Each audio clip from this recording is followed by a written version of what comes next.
Do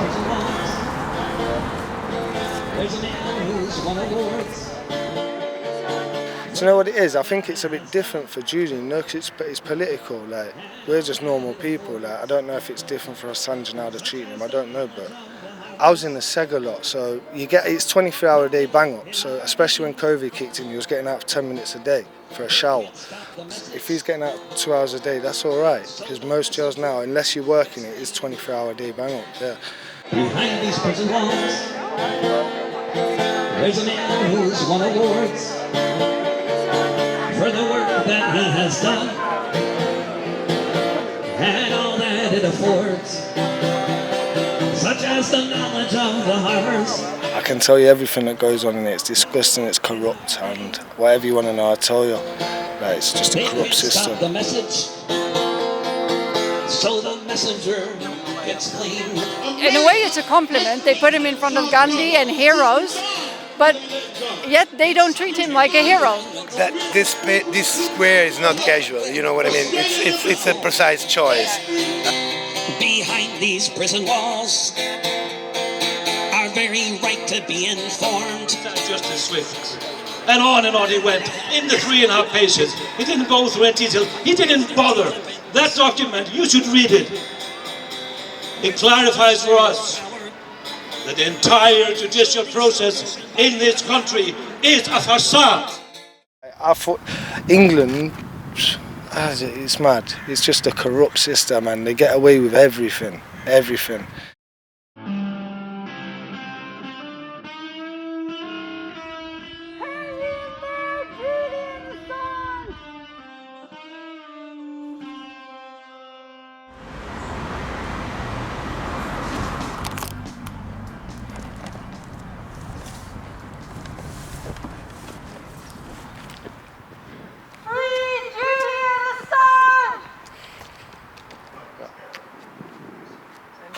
Nou, Djamila, we zijn in Londen voor de Belmarsh gevangenis. Woolwich Crown Court, waar de eerste zittingen waren, dat is dus daar. Dat was ik 3 jaar geleden en nu ben ik weer terug. Met jou. Ja. Wat is hier vandaag aan de hand? Vandaag is er een rally, een protest, een demonstratie op Parliament Square, omdat Assange had 2 hoger beroepen ingediend tegen zijn uitleveringsvonnis. En die zijn allebei afgewezen op 8 juni. Toen heeft hij heel snel een laatste verzoek ingediend. Dat gaat nu naar 2 rechters en die gaan het bekijken. En dat moet met een public hearing, dus met een rechtszitting zijn. Maar het is wel zijn laatste kans in Engeland. Hij heeft dan nog het Europese Hof om naartoe te gaan. Maar daarvan is niet zeker dat Engeland dat Hof erkent, of de uitspraak van erkent, of überhaupt wil wachten op dat proces. En de kans is heel groot. We weten dus helemaal niet wanneer die rechters gaan beslissen, want de afgelopen verzoeken hebben 1 jaar geduurd. Het kan morgen zijn, maar het kan inderdaad over 1 jaar zijn. Maar als die beslissing negatief is, kan hij direct worden uitgeleverd. Dus het is nu wel heel penibel en daarom is er vandaag die protestactie. Het standbeeld van Davide Dormino dit komt, is helemaal uit Italië overgebracht hier naartoe. En dat is een standbeeld met Chelsea Manning, Assange en Snowden en een lege stoel. Dus iedereen die vandaag wil, kan zich uitspreken tegen die uitlevering en voor Assange. Ja, en wat er verder speelt natuurlijk is, een heleboel mensen denken dat Assange is zo een journalist die gevangen is gezet, zoals er meerdere zijn helaas. En dat het gewoon een soort brievenschrijfactie is om een journalist vrij te krijgen. Maar Assange, zijn zaak is een precedent. Als hij wordt uitgeleverd is een precedent. Maar niet alleen dat, definities schuiven op. De spionagewet van Amerika, die wordt nu toegepast op een uitgever en een journalist. Maar we weten al uit eigen land dat wat een journalist is nu een beetje een anti-institutioneel extremist. Of anderszins gevaarlijk. In Nederland zijn er ook journalisten die werken bij de NOS, bij de Volkskrant, bij het NRC en zo. En die waren hier 4 jaar geleden inmiddels al niet. 3 jaar geleden was dat, in januari 2020. Ik was hier om te kijken of die betaalde journalisten hier dan ook verslag doen. Alleen de buitenlandse correspondent van de NOS die was er op de dag dat de Amerikanen hun pleidooi mochten houden. En deed geen verslag van de zaak van Assange. Nou, we zijn hier voor die gevangenis. Hierachter zit hij dus. Maar dat zijn geen journalisten, dat zijn interne communicatiepersonen. Ja, maar de IVD omschrijft het toch heel anders. Die omschrijft mij dan als, hoe noemen die dat? Een anti-institutioneel extremist. Wat er dus verschoven is alle mensen die zich dus uitspreken tegen onrecht, tegen hoe klein of groot dan ook, die zijn nu de pers. Want de media, zoals ik zei, is gewoon de interne communicatie van overheden geworden. En niet meer de kritische pers. Kritiek is verboden, daar gaan we naartoe. Anything to say heet dat standbeeld. Maar ja, stil blijven is nog altijd gevaarlijker, zou ik zeggen, dan je uitspreken. Ja. Zelfs als daar zometeen Assange en Manning en Snowden op een rijtje staan op hun stoel met een lege stoel ernaast. Ja, je kan ernaast blijven staan, dan wordt het alleen maar erger. Maar wat gaan we doen? Ga jij op de stoel? Heb je al besloten? Ja, ik wil wel wat zeggen. Alleen ik had eigenlijk iets willen voorbereiden, maar dat heb ik dus niet gedaan. Oké, het is zaterdagochtend. We gaan nu naar Hartje Londen. En we gaan kijken wie daar is. Ook van de Nederlandse pers. Daar ben ik benieuwd naar. Of die er dan vandaag... Wij zijn de Nederlandse pers. Ja. Die anderen zijn de interne communicatieadviseurs. Die komen toch niet? Die hebben niet de opdracht om hier te zijn. Nou, ik heb de buitenlandse correspondent van de NOS weer uitgenodigd. Dus ga kijken. Ja.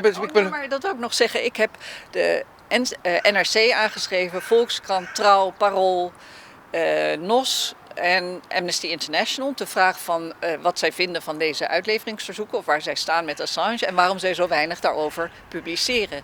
Ik heb van geen van de media reactie gekregen, alleen van Amnesty Nederland. Die zei, we doen wel wat, kijk maar naar Amnesty International. Ja. Dat klopt, Amnesty International spreekt zich ook uit, maar van Amnesty Nederland heb ik nog nooit iets gehoord. So we're outside Belmarsh prison and Djamila was just putting out her posters and said, "Free Julian Assange!" That's what I see. That's what brought me over to you. So I can tell you everything that goes on in it. It's disgusting, it's corrupt, and whatever you want to know, I'll tell you. Like, it's just a corrupt system. We're three people from the Netherlands. We're here to support Julian Assange on a rally in London in a couple of hours. I'm Rico. Yeah. Nice to meet you.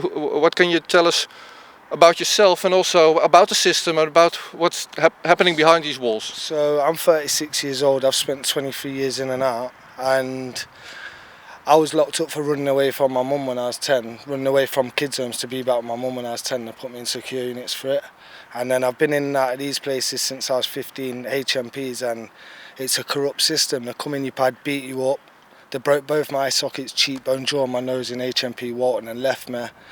It's just a corrupt system, the way they treat people, the way they make things up, and they just target people. If you don't agree with what they say, they'll target you, and just, it's mad. And I've spent a lot of time in segregations, and it's just a corrupt system. And what else do you want to know?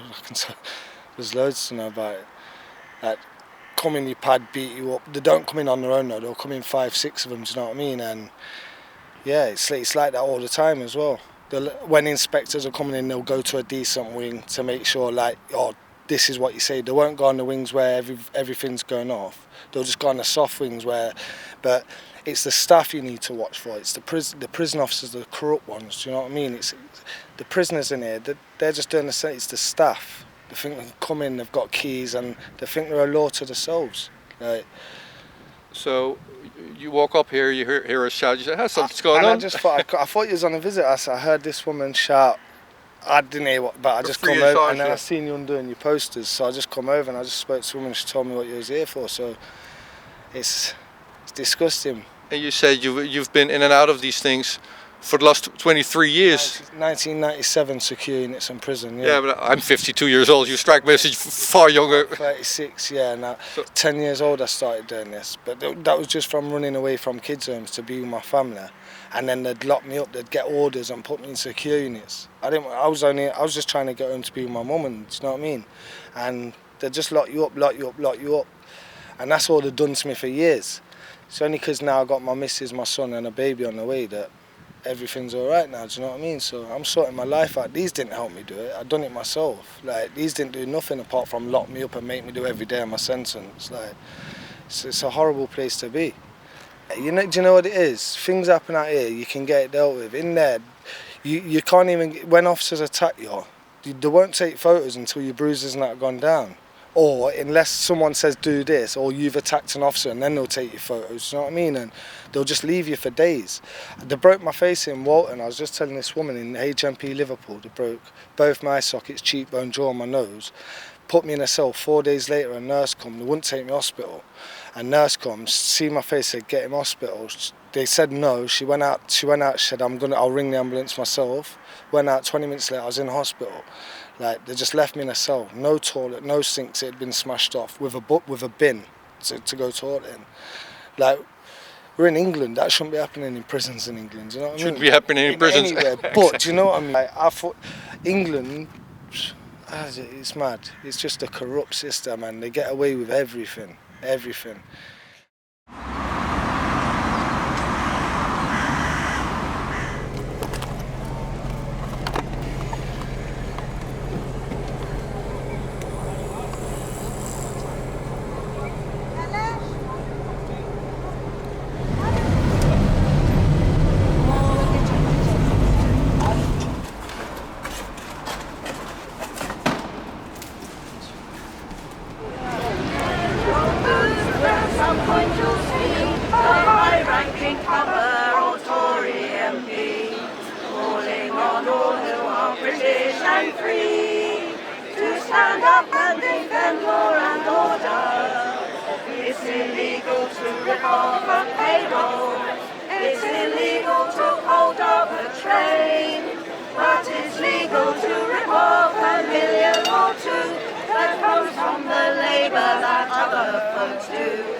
Good afternoon and welcome to Parliament Square. My name's John Rees from the Don't Extradite Assange campaign. This is the sixth time that we have attempted to bring this magnificent Anything to Stay statue to London. We tried to bring it to London squares, we tried to bring it to churches. We were refused every single time, and so we decided to do the only thing left open to us, and that was to have a public demonstration in Parliament Square in defence of Julian Assange, and we're very pleased to have the Anything to Say statue here as our platform today. So this is a very, very urgent moment. This is really the 11th hour for Julian Assange in the British court system. So you will hear this many times this afternoon. Please, whatever you have done so far to help this campaign, to defend the free press, please do more now. Now is exactly the right moment to pull out every single stop, to stop Julian Assange being extradited to the United States and put on trial for crimes which he did not commit and for being a journalist. That cannot stand. Please redouble your campaigning efforts. Now, the first person that I've got here to speak to you today is an MP who stood by Julian Assange from the beginning. He's the only MP to have got in to Belmarsh to see Julian Assange. Please welcome Labour MP John McDonald.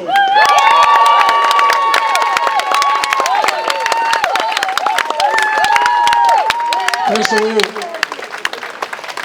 can I just say, can we thank the artist who's with us who created this formation. Thank you very much for this piece of work. It says more eloquently in statue form what most of us can say. As I said, I'm John MacDonald, I'm a Labour MP, but I'm the secretary of the National Union Journalist Parliamentary Group. So our job is to speak up for journalists in Parliament. And we speak up for journalists who've been abused, imprisoned, and sometimes who've lost their lives performing their role in democratic and undemocratic societies, which is to expose the truth and to hold politicians to account for their decisions. Julian Assange is a journalist. He undertook, yes, a perilous mission, but it was a mission that had to happen, which was to expose the truth about the war crimes that were taking place, often in our name, in Iraq and elsewhere. and for standing up for the truth, for exposing the truth, as any true journalist would. He's been imprisoned year after year. Only a couple of miles away from us in Belmarsh now, he's the longest serving political prisoner that there is in this country. The person who sculpted these magnificent statues, the Italian sculptor Davide Dormino. Please give him a huge welcome for all the work that he's done and for this piece of work.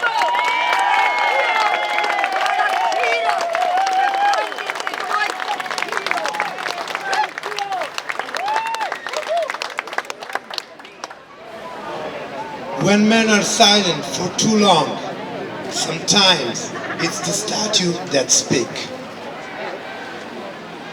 And this is a perfect place.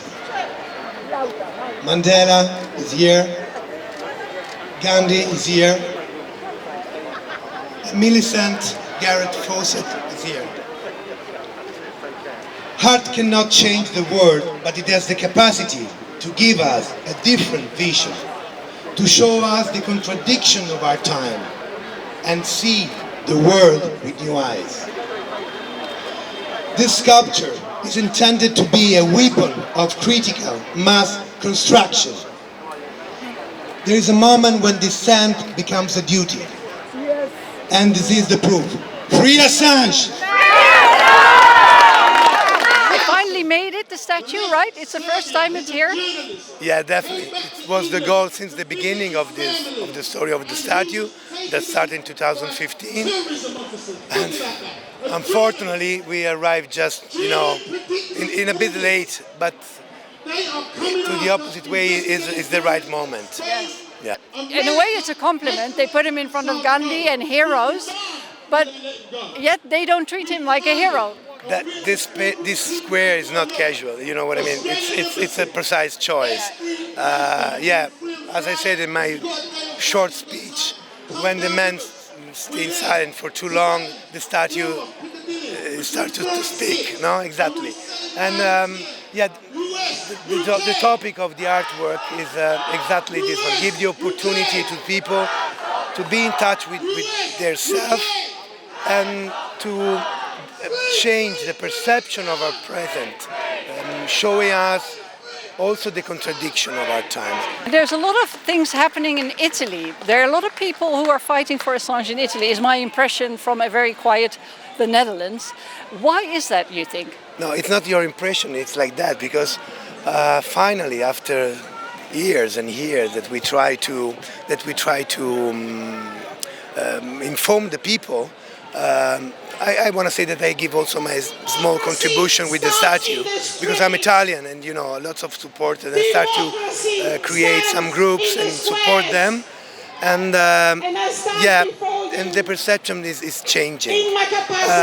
I think during the last month, lots of cinema decide to project the film Ithaca, the movie, and that's a great movie because it's very touching and tells the story about this family. And I think that art in this way must be the most powerful weapon we have. So what's the plan with the statue now after this? Of course, we continue with the journey, and because we can't stop now. Do you find any problems are governments obstructing you in organizing this? No, but I don't care.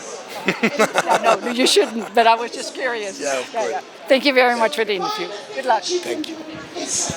There is a crucial and possibly final court case on the horizon. When the announcement comes of the date of that case, please be ready. Please be ready to mobilise. And that means don't just watch out for the announcement and start to argue with your friends and your family, your fellow campaigners, fellow trade unionists. When you hear that announcement, start arguing now that you must be there, that you must make that the most effective demonstration that we've had in this case so far, because we are at the most decisive point of this case so far. So that's the message from us to you today. Now my next speaker is Stella Assange. She needs no introduction to you. that she has fought relentlessly and with such courage that I ask you please to give her an enormous welcome here.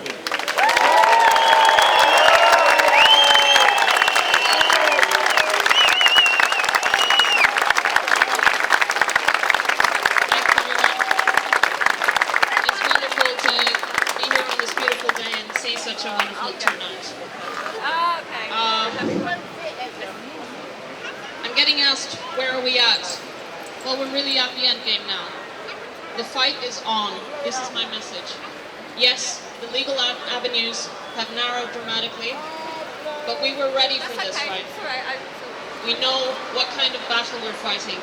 A political battle, a fight against injustice, where people speaking out, witnessing this injustice, and giving it a name is what will stop it.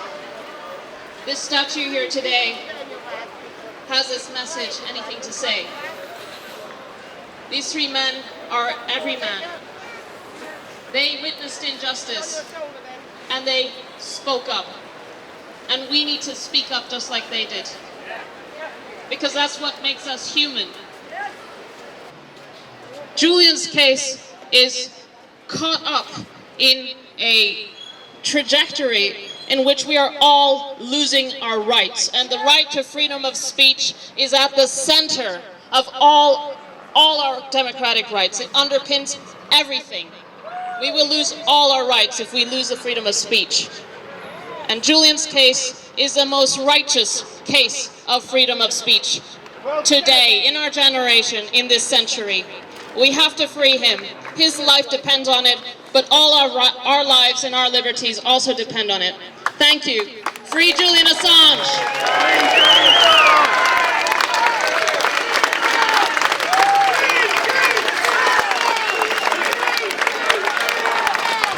I've read that you are stepping up the Spanish case as well. What is happening there? Because we're in such dire situations that the attack now seems to be the best option. The Spanish case has had a breakthrough, which is that it was revealed that the Spanish police had withheld information from the judge, and that information shows the trail of the spying on Julian and his lawyers, and that trail leads to the Central Intelligence Agency in the US. So this was kind of the missing link that had been hidden, obstruction of justice. So thankfully that was discovered and is now part of the evidence. Of course, this has major implications both for being able to demonstrate that Julian's rights to having access to legal counsel, privileged legal conversations has been violated, and of course he can't have a fair trial.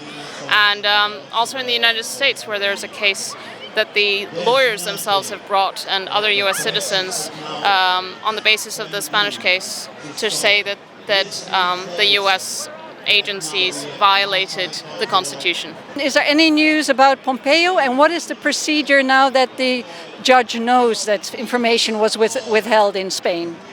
Are there any dates or?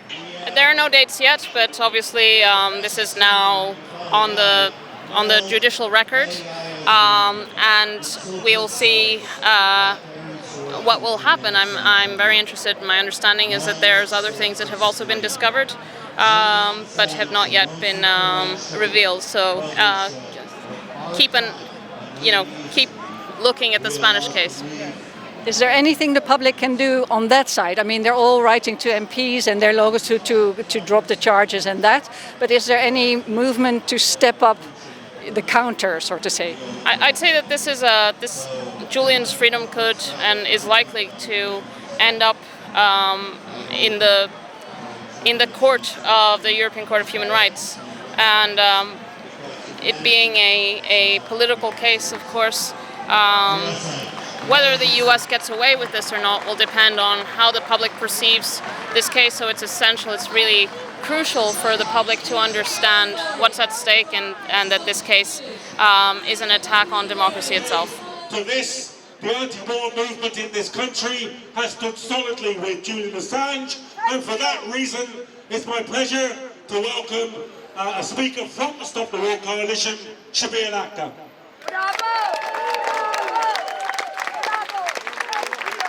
Thank you, and thank you all for being out here today. The imprisonment and the torture of Julian Assange is an absolute crime. His treatment shows us with absolute clarity that we do not live in a democratic society. We do not have a free press.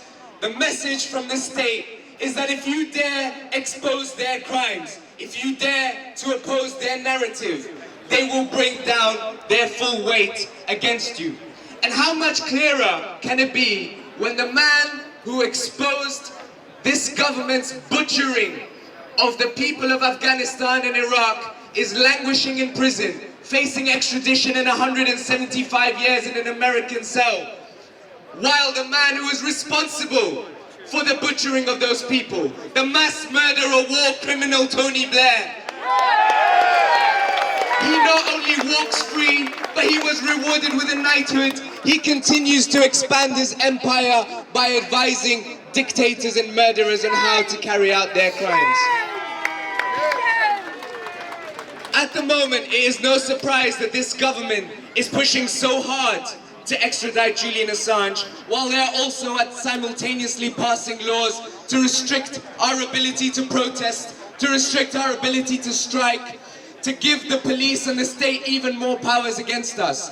And at the same time, they are pushing for a mass escalation of a war that threatens to expand and that threatens the lives of millions and millions of more people.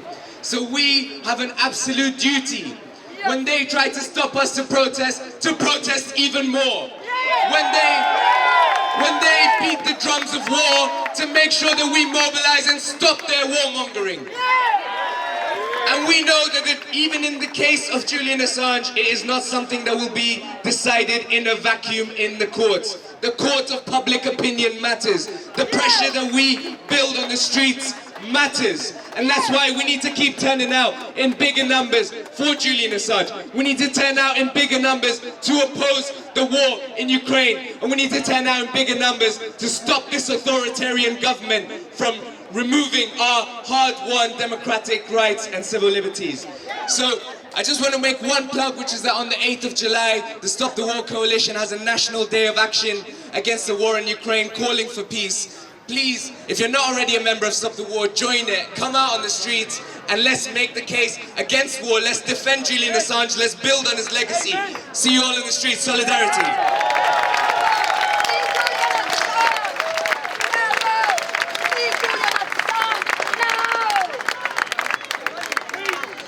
Thanks very much. And now I want to ask Kristen Hafton, the editor-in-chief of WikiLeaks, to come to the platform to explain to us exactly where we are now in this struggle and what we need to do next. Kristen.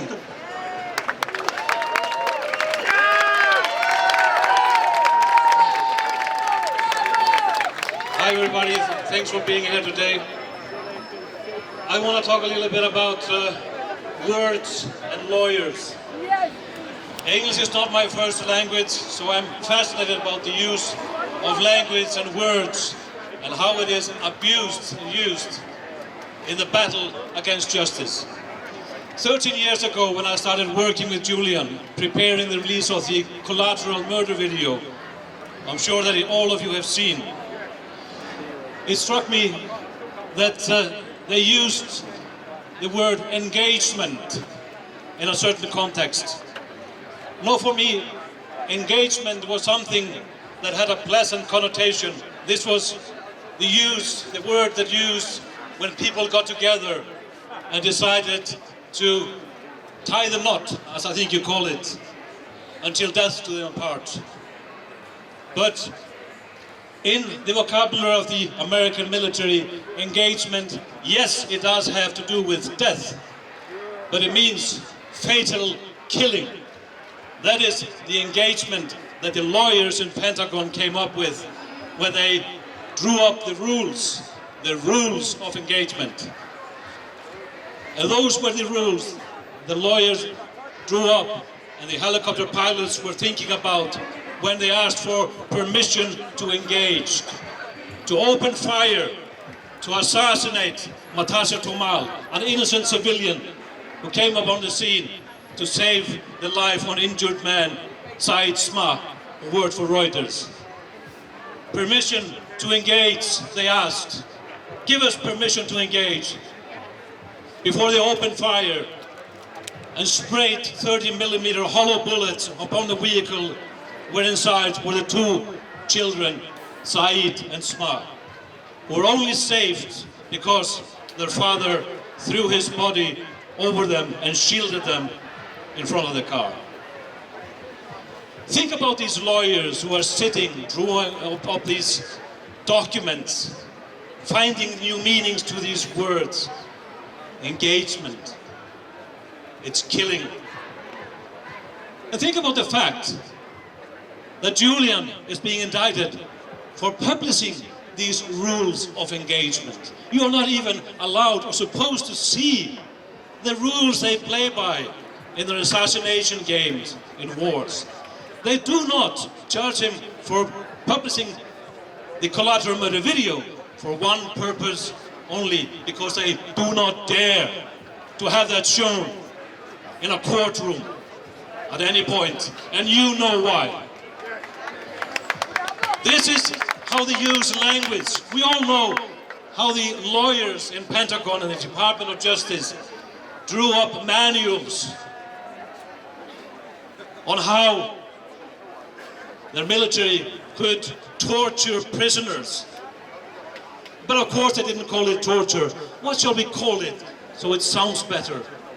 Enhanced interrogation techniques. That's waterboarding 80 times, 90 times. Electrocution, hanging up on the hand until you are disjointed with the arms. Torture, pure. No enhanced interrogation techniques. Now, I want to draw up a little scene that we came to learn about in January this year, when Mike Pompeo, former CIA director, later Secretary of State. Do I have a boo?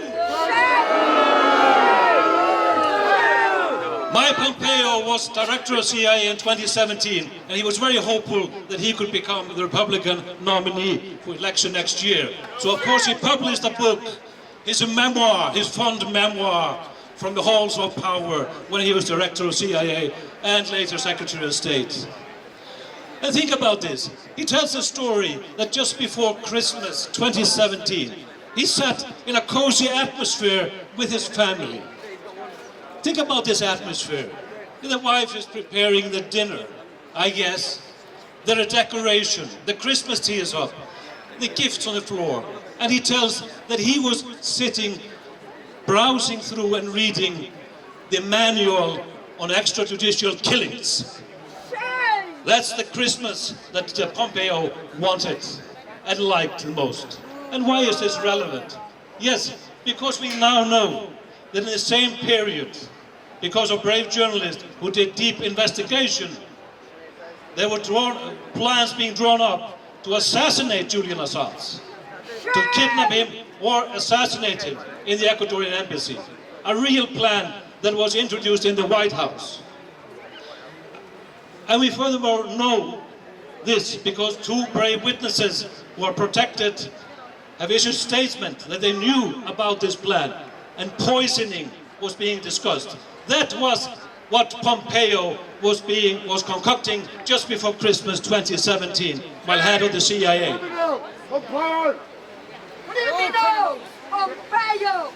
Now, we are possibly not going to hear about all this in the court of law in the extradition hearing and the High Court. Why?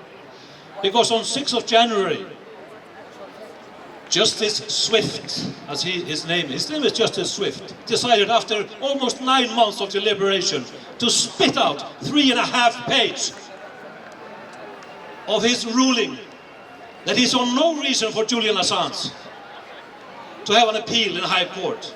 no ruling at all. He complained about the mass of paperwork and documents that he was pestered to go through. 200 pages, too long. It's about a man's life. That's a defense document. It should have been less. I see nothing there.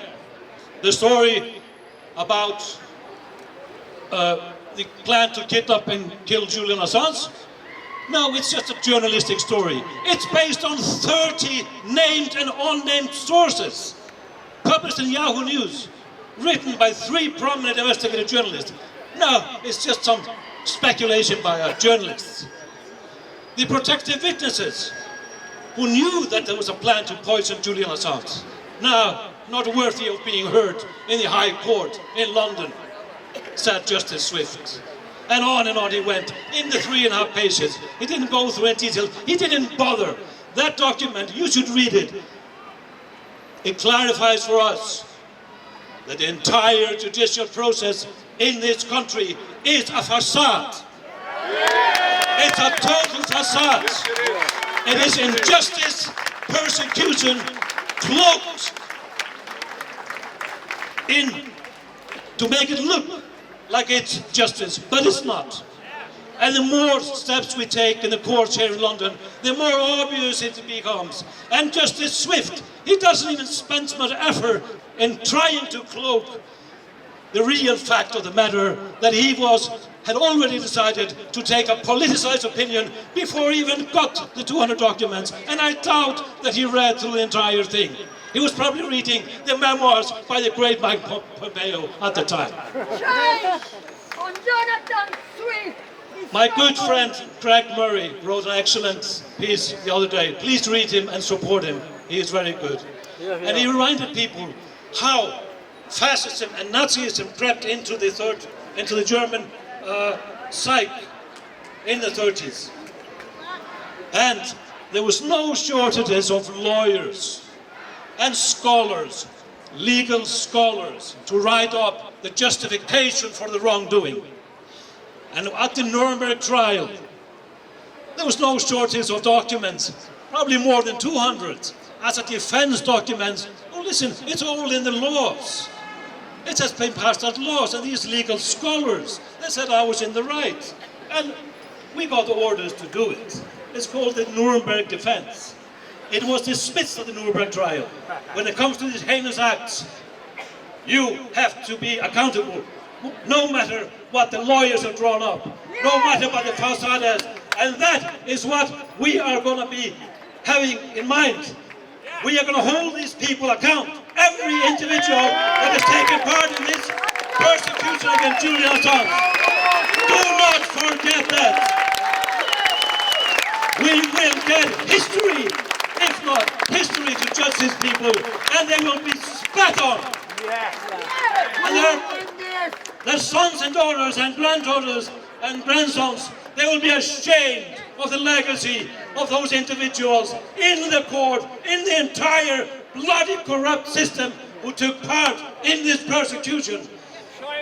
But we are almost running out of time. We need to save a man's life. We need to save journalism.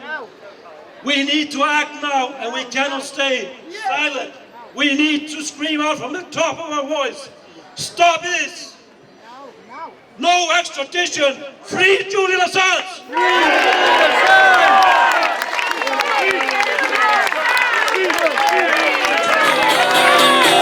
Is someone who is a hero to whistleblowers everywhere who helped them tell the world of the crimes of Tony Blair. Behind these prison walls you will find a mortal man. The reason why we know what happened in Afghanistan. Het gaat hier vandaag over saamhorigheid. Dagje zonder hemel. Rustig, lieg niet. Wat normaal maken is wat niet is normaal. Every nation in every region now has a decision to make.